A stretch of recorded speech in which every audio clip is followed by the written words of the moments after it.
اعوذ باللہ من الشیطان الرجیم بسم اللہ الرحمن الرحیم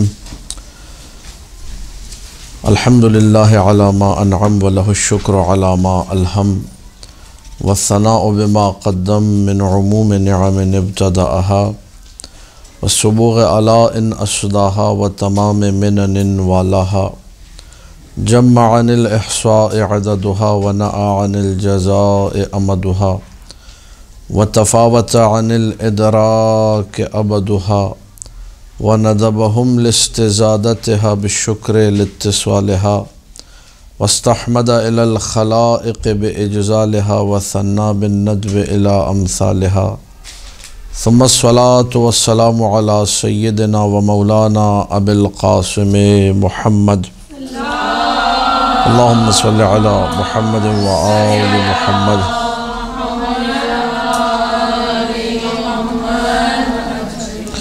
وآلہ الطیبین الطاہرین المعصومین المظلومین المنتجبین الاخیار ولعنۃ اللہ علی اعدائہم الاشرار اما بعد فقال اللہ تبارک وتعالی فی کتابہ المبین بسم اللہ الرحمن الرحیم لا اقسم بہذا البلد وانت حل بہذا البلد ووالد وما ولد مل کے بلند ترین صلوات پڑھ دیجیے اللہم صلی علی محمد وآل محمد اللہم صلی علی محمد. آج جس سورہ کا انتخاب کیا ہے سورہ بلد. سورہ بلد سورہ فجر کے بعد واقع ہے قرآن مجید میں، اور سورہ فجر کی مختصر تفسیر اور اس کے پیغامات پہلے یہاں پر اس حوالے سے درج ہو چکا ہے، اور اس کا چونکہ ربط ہے سورہ فجر سے بھی ایک، تو اگر آپ کو اس ربط کو ڈھونڈنا ہو تو لازمی طور پہ اس کلپ کو نکال کر سماعت فرمائیے جو سورہ فجر کے حوالے سے. کلپ تو نہیں بلکہ وہ 1-1.5 گھنٹے کا میرے خیال سے درس ہے، تو پورا سورہ فجر اگر آپ لوگوں نے سن لیا تو ربط سمجھ میں آ جائے گا سورہ بلد سے کیا ربط ہے. سورہ فجر میں کئی قسمیں کھانے کے بعد والفجر ولیال عشر سب کچھ جو ہے تمام قسموں کو ذکر کرنے کے بعد انسان کی ملامت کی گئی، انسان کی مذمت کی گئی کہ یہ انسان حریص انسان ہے، لالچی انسان ہے، مال دنیا جمع کرنے میں لگا ہوا ہے، اکلن لما سمیٹ کر کھا کے اس کا پیٹ نہیں بھرتا، اور جب احسان کرنے کی باری آتی ہے تو یہ نیکی کرنے کے معاملے میں سستی کرتا ہے، کنجوسی کرتا ہے، یتیم کو اور مسکین کو بھلا دیتا ہے، بات تک کرنے کے لیے بس اوقات تیار نہیں ہوتا. تو دونوں صورتوں کی مذمت ہوئی. اپنے لیے سمیٹ رہا ہے خالی، لالچی بنا ہوا ہے، مذمت ہے. یتیم اور مسکین کو نہیں دے رہا، اس کی بھی مذمت ہے. وہی مذمت، وہی ملامت، اس کا کنٹینیویشن آپ کو اسی سورہ بلد میں نظر آئے گا. الفاظ اور انداز دوسرا ہے، لیکن یہ کہ مضمون تقریباً ایک جیسا ہے. قسموں کا فرق ہے، جو بات کی جا رہی بات تقریباً وہی ہے. بسم اللہ الرحمن الرحیم. لا اقسم بہذا البلد. لا عام طور پہ جو عربی زبان کے ادب سے واقف ہیں، جو صرف و نحو سے واقف ہیں، جانتے ہیں کہ لا نفی کے لیے آتا ہے، لیکن یہاں پر بہت سارے مفسرین نے لکھا ہے لا اقسموں کا معنی یہ تو نہیں ہے کہ میں قسم نہیں کھاتا، بلکہ مراد یہ ہے میں قسم کھاتا ہوں. یہ والا جو لام ہے اس کو لا تاکید کے لیے کہا جاتا ہے، یعنی یہ مزید قسم کو ایمفیسائز کرنا جسے کہا جاتا ہے، امبوز کرنا، اس پہ فوکس کر کے اور زیادہ زور ڈال کے بات کرنا. یعنی میں اسی شہر کی یعنی مکہ معظمہ ہی کی قسم کھا رہا ہوں. وَأَنْتَ حِلٌّ بِهَذَا الْبَلَدِ، اور یہ وہ شہر ہے کہ جس میں انت حل بہذا البلد آپ رہتے ہیں، محمد مصطفیٰ صلی اللہ علیہ وآلہ. اللہم صلی علی محمد وآل محمد.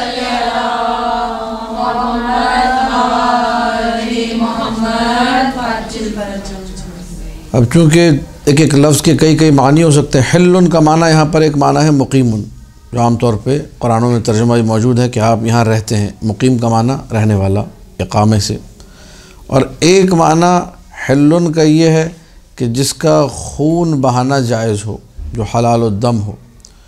تو مکہ معظمہ جیسے شہر میں جہاں پہ ہر کسی کا احترام تھا، وہاں پہ رسول اللہ کے قتل کے لوگ درپے تھے اپنی دنیا کی وجہ سے.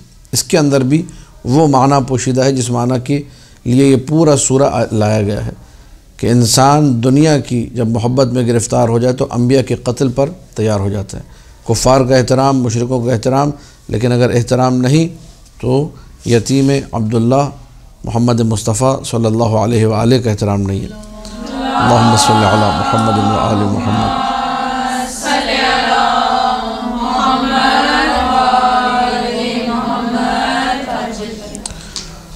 پھر اس کے بعد ووالد وما ولد، پھر قسم کھائی ایک اور اس عظیم الشان اور اس جو ہے نہایت واجب الاحترام باپ کی قسم، اور جو کچھ اس نے پیدا کیا، کیا کمال کا پیدا کیا اور کیا جو ہے عظیم الشان اولاد تھی اس کی، بیٹے تھے۔ اب اس سے مراد کیا ہے؟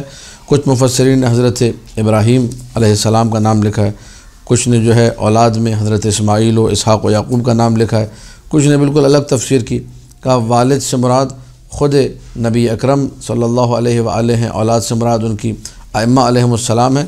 یہ مختلف تفاسیر ہیں۔ بہرحال قسم ابھی کھائی جا رہی ہے، اور پہلے میں تفصیل سے اس مطلب کو آپ کے سامنے بیان کر چکا، اب تفصیل نہیں دوں گا، ایک لائن میں بیان کرتے ہوئے آگے بڑھیں گے کہ قسم کھائی ہی اس بات پر جاتی ہے جس کا سامنے والا منکر ہو۔ اگر سامنے والا انکار نہ کر رہا ہو تو قسم بے تکی ہے۔ اگر آپ ایک بات کو مانتے ہوں اور پھر بھی میں تاکید کے ساتھ زور کے ساتھ کہوں کہ خدا کی قسم ایسا ہے، تو آپ کہیں گے بھئی قسم کیوں کھا رہے ہو؟ قسم کھانے کی کیا ضرورت ہے؟ میں انکار تھوڑی کر رہا ہوں، کوئی یہ عام روٹین کے جملے۔ تو اس کا مطلب قسم وہاں کھائی جاتی ہے جہاں سامنے والا کسی بات کا منکر ہو۔ اب وہ بات کون سی جس پہ اللہ جو ہے یہ قسمیں کھا رہا ہے؟ میں اس شہر کی قسم کھاتا ہوں جبکہ اس شہر میں آپ رہتے ہیں، اور ایک باپ کی قسم اور اس کی اولاد کی قسم، اور آدم اور اولاد آدم کی قسم، یا ابراہیم اولاد ابراہیم کی قسم، یا رسول اور اولاد رسول کی قسم۔ قسم اس بات پہ کھائی جا رہی ہے لقد خلقنا الانسان فی کبد، ہم نے انسان کو سختیوں میں، مشقتوں میں، زحمتوں میں خلق کیا ہے۔ انسان کو دنیا کی پریشانیوں سے، دنیا کی صعوبتوں میں گرفتار کیا ہے، اور جب سے وہ آتا ہے شکم مادر سے جب تک وہ نکلتا ہے، ہر مقام پہ اس کے لیے کچھ نہ کچھ رنج و الم کی کیفیتیں رکھی گئی ہیں۔ وہ ماشاءاللہ یہاں پہ مائیں بھی موجود ہوں گی جنہوں نے بچے پیدا کیے ہیں، اور بچہ جو جھیلتا ہے اس وقت اس کے لیے کیا کیا تکلیفیں ہوتی ہیں، وہ سب کی سب آپ کے سامنے، اس کو تفصیل سے بیان کرنے کی ضرورت نہیں ہے۔ بہرحال انسان کی خلقت جو ہے وہ سختی میں ہے، انسان کی خلقت جو ہے وہ مشقت میں ہے۔ انسان نے ان تمام سختیوں کو جھیلنا ہے۔ کبد کا معنی ہی مشقت ہے، کبد یعنی مشقت۔ لقد خلقنا الانسان فی کبد، ہم نے انسان کو مشقتوں میں، سختیوں میں پیدا کیا۔ یہاں سے ایک انتہائی اہم نقطے کی طرف اشارہ کرنا چاہوں گا۔ وہ لوگ جو یہ چاہتے ہیں کہ ہم لوگ دنیا میں سہولت کے ساتھ رہیں، کوئی پریشانی نہ ہو، کوئی جو ہے تنگ دستی نہ ہو، کسی قسم کی کوئی ٹینشن نہ ہو، تو یاد رکھیے کہ دین پر عمل پیرا ہونے کا قطعی یہ مقصد نہیں ہے کہ آپ کی گرفتاریاں ختم ہو جائیں، آپ کی پریشانیاں ختم ہو جائیں، آپ کی ٹینشنز ختم ہو جائیں۔ اگر کوئی اس لیے نماز پڑھ رہا ہے کہ میں پریشان نہ رہوں اور معاملات میرے سدھر جائیں سارے کے سارے، تو انتہائی معذرت کے ساتھ بیوقوف قسم کا انسان ہے جو دین کی روح سے واقف نہیں ہے، جس کو پتہ ہی نہیں ہے کہ اولیاء، انبیاء، بڑے بڑے خاصان خدا سب بھی پریشان تھے، سب کے سب گرفتار تھے، سب کے لیے مصیبتیں تھیں۔ اگر مصیبتیں نہ ہونی ہوتی تو انبیاء کے لیے نہ ہوتی، اولیاء کے لیے نہ ہوتی، کمیل ابن زیاد نخعی کے لیے نہ ہوتی، قنبر کے لیے نہ ہوتی، حجر ابن عدی کے لیے نہ ہوتی، ابو ذر و سلمان و مقداد کے لیے نہ ہوتی۔ سب کی زندگی میں مصائب ہیں، سب کی زندگی میں پریشانیاں ہیں، سب کی زندگی میں ٹینشنز ہیں۔ لہٰذا اس آیت کو بار بار پڑھی، لقد خلقنا الانسان فی کبد، ہم نے انسان کو خلق ہی مشقت میں کیا ہے۔ انسان کی تکوین میں، انسان کے وجود میں کیا ہے؟ مشقتیں رکھی ہوئی ہیں۔ تو انسان اگر مشقتوں سے نکلنا چاہ رہا ہے، ٹھیک ہے، بہت ساری مشقتیں وہ ہوتی ہیں جو ہماری پیدا کردہ ہیں۔ دین آپ کو ان مشقتوں سے بچنے کا طریقہ بتائے گا جو آپ کی اپنی پیدا کردہ ہیں، یا لوگوں کی حسد اور جو ہے نظر بد کا جو نتیجہ بسا اوقات ہوتا ہے کہ نظر بد جو ہے اونٹ کو جو ہے وہ چھری کے نیچے تک کہتے ہیں پہنچا دیتی ہے، اونٹ کو موت کے منہ پہنچا دیتی ہے، نظر بد اتنی گندی ہوتی ہے، اس سے بچنے کا طریقہ بتائے گا۔ قرآن سورہ، تعویذ وغیرہ ساری چیزیں حقیقت ہے اس کی، لیکن بعض ابتلاعات، بعض پریشانیاں وہ امتحان ہے رب کا، ان کو کوئی چیز دور نہیں کر سکتی۔ اگر تخفیف بھی آئے گی اس میں کسی عمل کی بدولت، تو یہ نہیں ہوگا کہ سرے سے ایک چیز آئے اور ختم ہو جائے، آتے ساتھ ہی ختم ہو جائے، وہ اپنا وقت لے کے، اپنا ٹائم لے کے اس کے بعد ہی وہ تمام ہوگی۔ لہٰذا اگر کوئی یہ سوچ رہا ہے کہ ہر پریشانی کا علاج دین میں سوروں کے ذریعے سے، دعاؤں کے ذریعے موجود ہے، ایسا قطعی طور پر نہیں ہے۔ بلاؤں کے حوالے سے روایتوں میں موجود ہے کہ بلا ظالم کے لیے ادب ہے، یعنی جو بدتمیز انسان ہے، جو نفس پہ ظلم کر رہا ہے، ان البلاء للظالم ادب، بلا ظالم کے لیے ادب ہے، اسے تمیز سکھانے کے لیے کہ تم درست ہو جاؤ، اپنی غلطیوں کو سدھار لو۔ وللمؤمن امتحان، متقی پرہیزگار مومن ہے، شیعہ علی ہے، اس کے لیے بھی بلا ہے۔ کیوں؟ اس کا امتحان لیا جاتا ہے کہ یہ اس امتحان میں کامیاب ہوتا ہے یا جیسے ہی بلا آئی تو پتہ چلا بے دین ہو گیا۔ وللاولیاء درجۃ، وہ جو اولیاء خاصان خدا ہیں، وہ جو اللہ کے نزدیک ترین بندے، ان کے لیے بھی بلائیں ہیں، ان کے لیے بھی مصیبتیں ہیں، لیکن ان کے درجات میں بلندی کے لیے۔ اس ہم نے سورہ فجر میں بھی ظاہراً بیان کیا تھا اس بات کو کہ آخری وقت میں مولا حسین کے پاس وہ فرشتہ آیا کہ اگر آپ چاہیں تو آپ کو ابھی جیت مل جائے گی، لیکن جو رتبہ، جو مرتبہ شہادت سے ملے گا، جو خنجر سے کٹ کے ملے گا، جو لاشے کا پامال ہونا ہے، اس سے جو مقام ملے گا وہ جیت کر حاصل نہیں ہوگا۔ تو اس کا مطلب درجات کی بلندی کس طریقے سے مصائب کے بعد ہے، درجات کی بلندی کس طریقے سے زحمتوں مشقتوں کے بعد ہے۔ تو یہ آیت بیس ہے، لقد خلقنا الانسان فی کبد۔ وہ انسان جو مشقتوں میں، جو سختیوں میں خلق ہوا، یہی انسان جس کو انتہائی کمزور، خلق الانسان ضعیفا، ایک اور مقام پہ کا خلق کیا گیا ہے، یہ انسان اتنا فرعون بن جاتا ہے کہ اپنے آپ کو ایسا خدا سمجھنے لگتا ہے کہ خدا کی دسترس سے بھی اپنے آپ کو باہر سمجھتا ہے کہ کوئی مجھے اب شکست نہیں دے سکتا، کوئی مجھے ہرا نہیں سکتا، کوئی جو ہے مجھے آگے بڑھنے سے میری قدرت کو ماند نہیں کر سکتا، میری قدرت کو پامال نہیں کر سکتا۔ اللہ کہہ رہے ہم نے قسم کھا کے کہہ رہے کہ ہم نے اس انسان کو مشقتوں میں، زحمتوں میں پیدا کیا ہے۔ کیا یہ انسان، ایسا انسان، یہ انسان یہ سمجھتا ہے ایحسب ان لن یقدر علیہ احد، کوئی اس پر قدرت نہیں رکھتا، کوئی اس کو پکڑ نہیں سکتا؟ کیونکہ انسان جب فرعون بن جائے پھر وہ خدا اور غیر خدا سب کو بھلا جاتا ہے، اپنے آپ کو یکا و تنہا اس کائنات کی قدرت سمجھتا ہے کہ میرے پاس پیسہ ہے، میرے پاس قدرت ہے، اب میں جو کروں میری مرضی ہے، دنیا کے ہر رول کو توڑ دیتا ہے، دنیا کے ہر قانون کو پامال کرتا ہے پیسے اور قدرت کے نام پر، فرعون بن جاتا ہے۔ ایحسب ان لن یقدر علیہ احد، کیا انسان یہ گمان کرتا ہے کہ کوئی اس پر قادر نہیں، یعنی کوئی اس کو پکڑ نہیں سکتا؟ یقول اہلکت مالا لبدا، اور وہ انسان یہ کہتا ہے کہ میں نے تو بے تحاشا پیسہ بہایا ہے۔ مالن، مال وہی مال ہے، لبدا یعنی کثیرہ، لبد کا معنی ہے کثیر، مالن لبدا، اہلک تو یعنی بہا دیا، ضائع کر دیا، میں نے اتنا بے تحاشا پیسہ بہایا۔ روایت میں ہے، یہاں پہ میرے سامنے یہ تفسیر موجود ہے، تفسیر نفحات الرحمن شیخ محمد ابن عبد الرحیم نہاوندی کی تفسیر، کہ عمرو ابن عبد ود کے سامنے جب مولا متقیان علی ابن ابی طالب علیہ الصلاۃ والسلام نے اللہم صلی علی محمد وآل محمد، صلی علی محمد وآل محمد، کہا کہ اسلام لے کر آ جاؤ خندق کے دن، تو کہنے لگا فَأَيْنَ مَا أَنفَقْتُ فِيكُمْ مِن مَالٍ لُبَد، وہ جو میں نے اتنا بے تحاشا پیسہ بہایا تھا کہ تم لوگ جو ہے اس رسول کے قریب نہ پھٹکو، رسول کے قریب نہ جاؤ اور اسلام اور خیر کے راستے سے دور رہو، میرا وہ پیسہ کہاں گیا سارا، اتنا میں نے نقصان اٹھایا، اتنا پیسہ میں نے بھائی۔ یہ عمرو ابن عبد ود کی تعبیر ہے، فَأَيْنَ مَا أَنفَقْتُ فِيكُمْ مِن مَالٍ لُبَد، کہاں گیا وہ بے دریغ میرا بہایا ہوا پیسہ، اتنا پیسہ میں نے بہایا لوگ اسلام کی طرف نہ جائیں، آج میں خود اسلام قبول کر لوں، یہ نہیں ہو سکتا۔ یعنی بسا اوقات انسان خدا کے مقابلے میں آ جاتا ہے پیسہ بہانے کے ذریعے، خدا کے خلاف پیسہ بہا رہا ہوتا ہے، اور وہ پیسہ بہانا جب ناکام اس میں ہو جاتا ہے، نامراد لوٹتا ہے، تو پھر تلوار لے کے جنگ پہ آمادہ ہو جاتا ہے۔ اس نے دنیا کا پیسہ بہایا تھا عمرو ابن عبد ود نے لوگوں کو دور کرنے کے لیے اسلام سے، لیکن ناکام ہو گیا، اور آخر میں کل ایمان کے ہاتھوں قتل ہو گیا۔ یقول اہلکت مالا لبدا، کہتا ہے کہ میں نے بے دریغ پیسہ بہایا، کثیر مال بہایا۔ ایحسب ان لم یرہ احد، وہ یہ سمجھ رہا ہے، انسان اسے کوئی دیکھ نہیں رہا، انسان یہ سمجھتا ہے میں سارے گناہ کر لوں، میں ساری بدماشیاں کر لوں، لیکن مجھے کوئی دیکھنے والا نہیں، کیونکہ غرق در دنیا ہو چکے۔ وہ جو سورہ فجر میں آپ کے سامنے مطالب بیان کیے گئے تب وہ یہاں سے تکرار ہونا شروع ہے، لیکن ایک نیا انداز ہے، لگ رہا ہے کہ ہم لوگ بالکل نئی چیز سن رہے ہیں، لیکن حقیقت ایک ہی ہے کہ دنیا کی محبت کی مذمت ہو رہی ہے، پیسے کی مذمت ہو رہی ہے، انسان کو اپنے خالق سے لو لگانی چاہیے۔ ایحسب ان لم یرہ احد، وہ یہ گمان کرتا ہے، یہ سمجھتا ہے اسے کوئی دیکھ نہیں رہا۔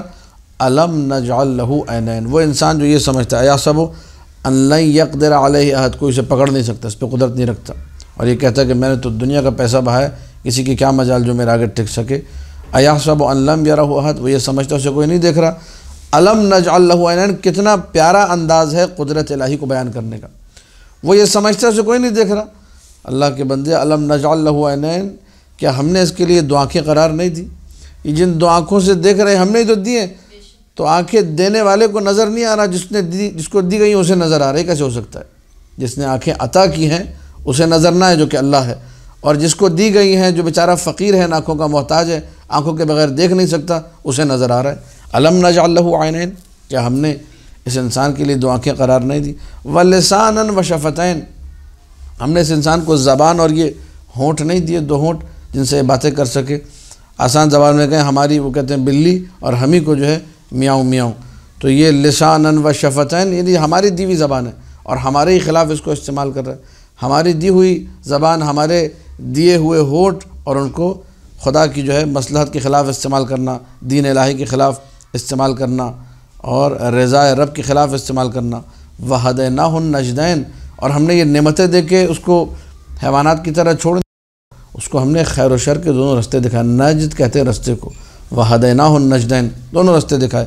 فَلَقْتَحَمَ الْعَقَبَةَ، لیکن وہ جو عقبہ کہتے ہیں اس رستے کو جس میں پگ ڈنڈیاں بہت ہوتی ہیں، اور جو ہے اوپر پہاڑ پہ چڑھنے والا بڑا سخت، اور جو ہے جسے کہا جائے مشقت والا راستہ، جس پہ چڑھنا آسان نہیں ہوتا، تھوڑا سا انسان چڑھتا ہے کمر پکڑ لیتا ہے کہ ہائے تھک گیا، میں آگے نہیں جا پا رہا، خاص طور پہ اگر جس کا وزن زیادہ ہو، میرے جیسے اگر کوئی ہو تو اس کی تھوڑی دیر میں سانس پھول جائے گی کہ بھائی میں آگے نہیں چل۔ یہ عقبہ ایسے کہتے ہیں، پہاڑیوں کے درمیان ایک ایسا تنگ راستہ، سخت راستہ، جس کو چڑھتے چڑھتے انسان کی حالت بری ہونے لگے۔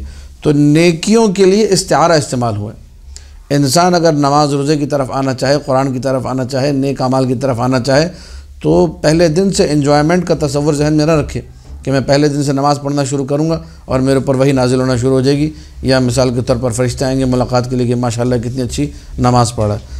فلقتحم العقبہ، مشکل راستہ ہے، آہستہ آہستہ جا کے انسان یوزٹو ہوتا ہے، آہستہ آہستہ جا کے انسان کو عادت پڑتی ہے، آہستہ آہستہ جا کے اسے سمجھ میں آتا ہے کہ عبادت کا مزہ کیا ہے۔ پہلے دن سے ایسا کبھی بھی نہیں ہوتا، تو مشکل راستہ ہے، آسان راستہ۔ حفت الجنت بالمکارہ، جنت کے ارد گرد گھیرا ہے ان چیزوں کا جو مجھے اور آپ کو ناپسند ہے۔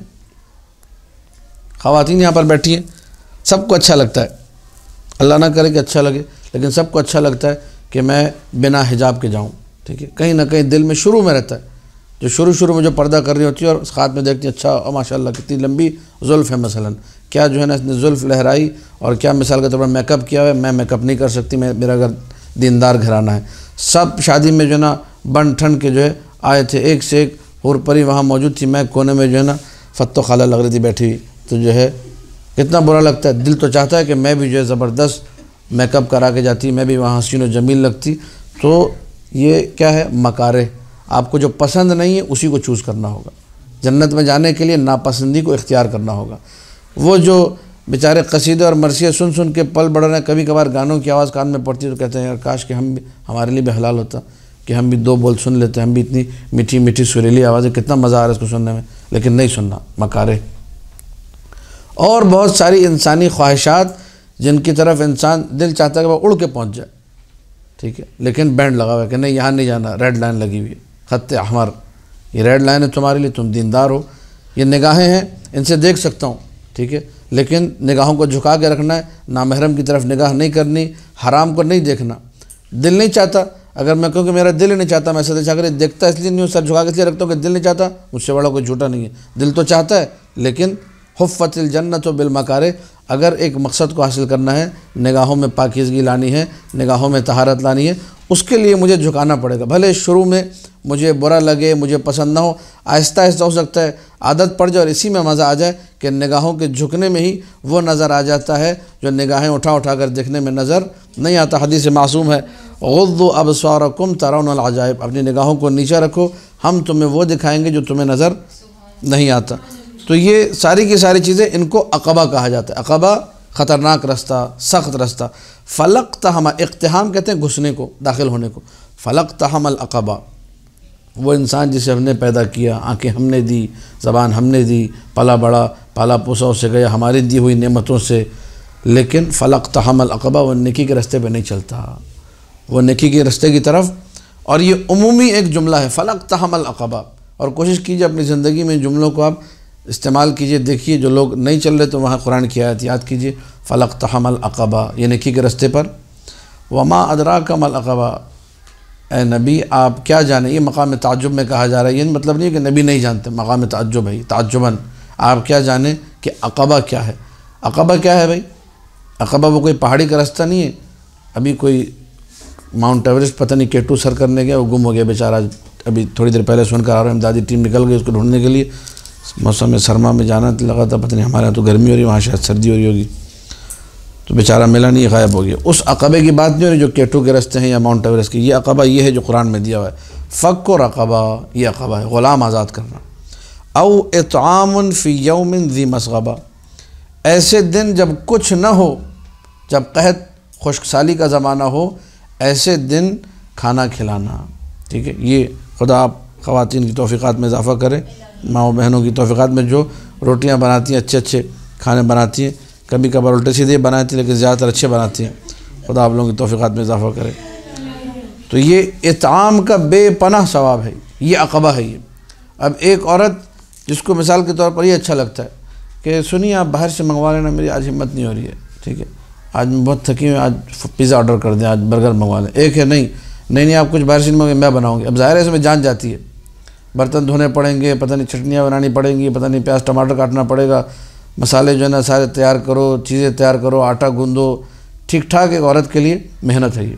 لیکن ہے کیا عقبہ ہے, یہ محنت ہے, زحمت ہے, پسند نہیں آ رہا, لیکن عقبہ اس کو قرآن نے کہا کہ اگر یہ تم نے کھانا کھلا دیا اس کا ثواب کتنا ہے.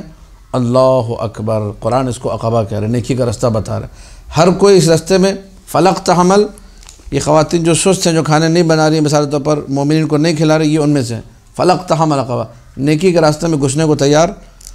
یتیما ذا مقربہ چلو ہر کسی کو نہیں کھلانا, کچھ یتیم ہیں معاشرے میں موجود ہیں, میں اور آپ سب معاشرے میں رہتے ہیں, ہمارے ارد گرد اگر ڈھونڈیں گے نگاہیں خدا ہمیں وہ دے کہ یہ چیزیں بھی نظر آئیں کہ وہ یتیم جو ہمارے رشتہ داروں میں جس کو کوئی پوچھ نہیں رہا, خاندان میں جو سب زیادہ جسے کہا جائے پسماندہ پیچھے رہ گیا اپنے ہی رشتہ داروں کے نہ پوچھنے کی وجہ سے, آپ اس کو احترام دیجیے, آپ اس کا ہاتھ پکڑیے, اس کے سر پہ دست شفقت رکھیے, اسے اسپیشلی گھر بلا کے کھانا بنا کے کھلائیے, اس کے لیے کپڑے خریدیں, اس کے لیے جوتے خریدیں. یہ ہے عقبہ, یہ ہے وہ سختی کا راستہ. زحمت ہوگی, محنت ہوگی, لیکن خدا اسے قبول کرتا ہے. او مسکینا ذا متربہ وہ بیچارہ مسکین جو خاک پہ پڑا ہوا ہے یا پردیسی ہے یا مثال کے طور پر کچھ بھی اس کے پاس نہیں ہے. ہمارا رشتہ دار مقربہ کے مقابلے میں بعض نے کہا ہے متربہ ہے. مقربہ جو قریبی ہو, رشتہ دار ہو, اس کو پوچھنے کا ثواب, اور متربہ جو رشتہ دار نہ ہو, جو پردیسی ہو, مسکین ہو, اس کو پوچھنے کا ثواب. یہ ساری کی ساری چیزیں عقبہ ہیں. پھر اس کے بعد کچھ روایتیں یہاں پر تفسیر میں چونکہ موجود ہیں, آپ کے سامنے میں عرض کر دوں. اطعام کے حوالے سے یہ آپ لوگوں کا کارنامہ ہے. ان امام الصادق صلوات اللہ وسلامہ علیہ, اللہم صلی علی محمد و آل محمد.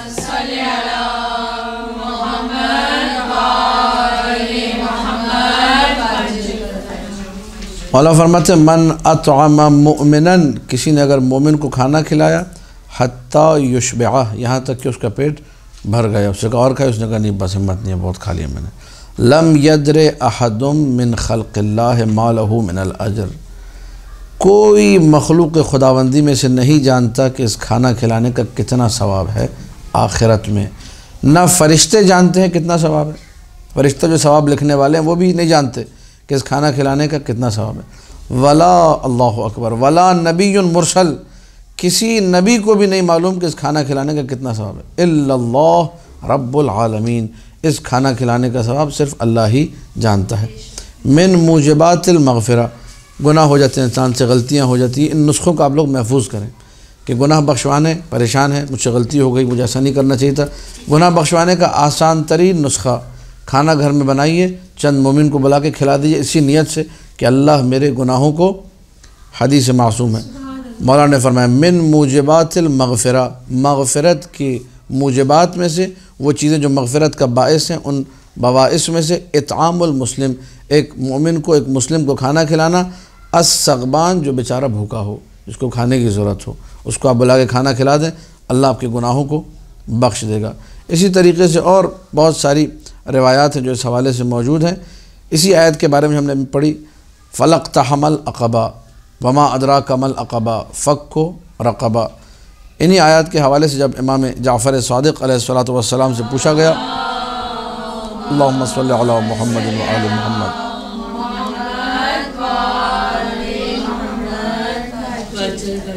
مولانا نے جب ان آیتوں کو سماعت فرمایا، سنا، تو یہ جواب میں کہا، من اکرمہ اللہ بولایتنا فقد جاز العقبہ، جسے اللہ نے ہماری محبت سے عزت بخشی ہے۔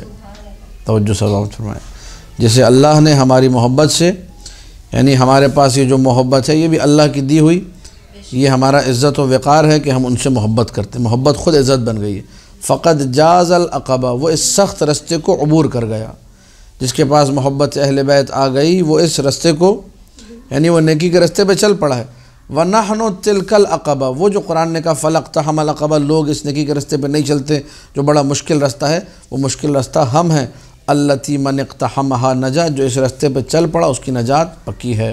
پھر اس کے بعد مولانا نے ارشاد فرمایا، الناس کلہم عبید النار، لوگ سارے کے سارے جہنم کے باسی ہیں، جہنم کے غلام ہیں، آگ کے غلام ہیں، آگ کے پجاری ہیں۔ کیا مطلب؟ یعنی سب نے جہنم میں جانا ہے۔ غیرک و اصحابک، کسی مولائی سے، کسی شیعہ سے جملہ ہے کہا، سوائے تمہارے اور تمہارے دوستوں کے۔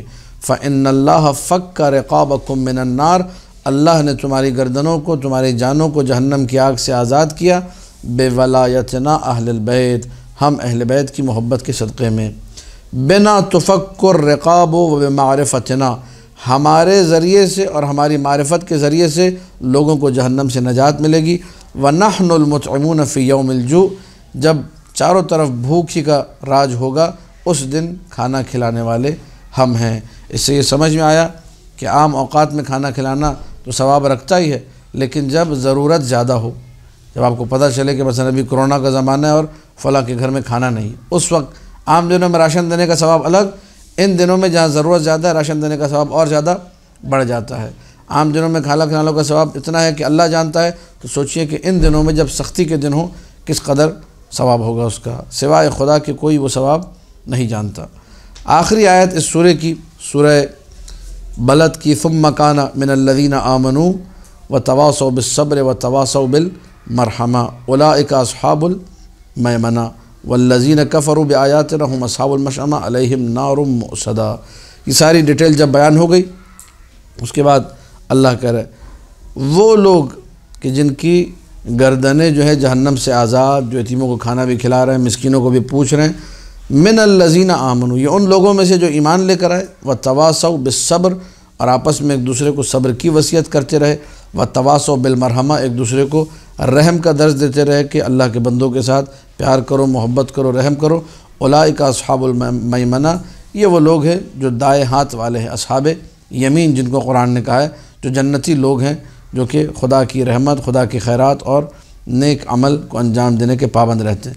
والذین کفروا بآیاتنا، وہ لوگ جنہوں نے ہماری نشانیوں کا انکار کیا، ہم اصحاب المشأمہ، وہ بائیں ہاتھ والے ہیں، وہ جو نشانیوں کا انکار کرنے والے ہیں، جو اس سخت رستے پہ، نیکی کے رستے پہ چلنے کو تیار نہیں تھے، جنہوں نے جو ہے یتیموں کا خیال نہیں کیا، مسکینوں کو نہیں پوچھا، صرف جو ہے اپنی ہی جو ہے زندگی میں آگے بڑھتے رہے۔ علیہم نار مؤصدہ، ان کے لیے ایک ایسی آگ ہے جس نے مکمل ان کا احاطہ کیا ہوا ہے، کہیں سے ان کو رستہ نہیں ملے گا اس آگ سے بچ کے نکلنے کا۔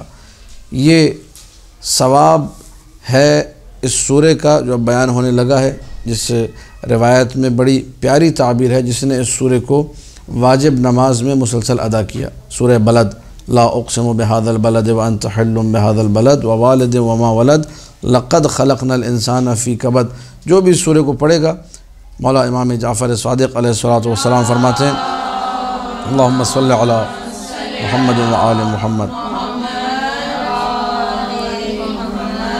من کان قراءته فی فریضۃ لا اقسم بهذا البلد، جو واجب نمازوں میں یہ سورہ پڑھے، سورہ لا اقسم بهذا البلد، کان فی الدنیا معروفا انہ من الصالحین، دنیا میں بھی اللہ اس کا یہ امتیاز بنا دے گا کہ لوگ اس کے بارے میں کہیں گے کہ یار وہ نیک بندہ ہے، وہ اچھا بندہ ہے، وہ لوگوں کی زبان پہ اللہ کا کام ہے یہ جملہ اس کے بارے میں جاری کرنا۔ لوگوں کو ٹینشن ہوتی ہے نا کہ ہماری برائیاں نہ ہوں، لوگ ہمارے بارے میں غلط بات نہ کریں، اگرچہ ٹینشن بھی میں نے پہلے اس پہ درد دے چکا ہوں، غلط ٹینشن ہے، اس کی فکر نہیں کرنی چاہیے، کسی کو چھوڑا نہیں ہے، نہ انبیاء کو نہ مرسلین کو، ہر ایک کے بارے میں بری بات ہوئی، لیکن پھر بھی وہ جو ہمارے اپنے سبب سے، جو ہماری اپنی غلطی ہیں، ان کو کاؤنٹر کرنے کا طریقہ کیا ہے؟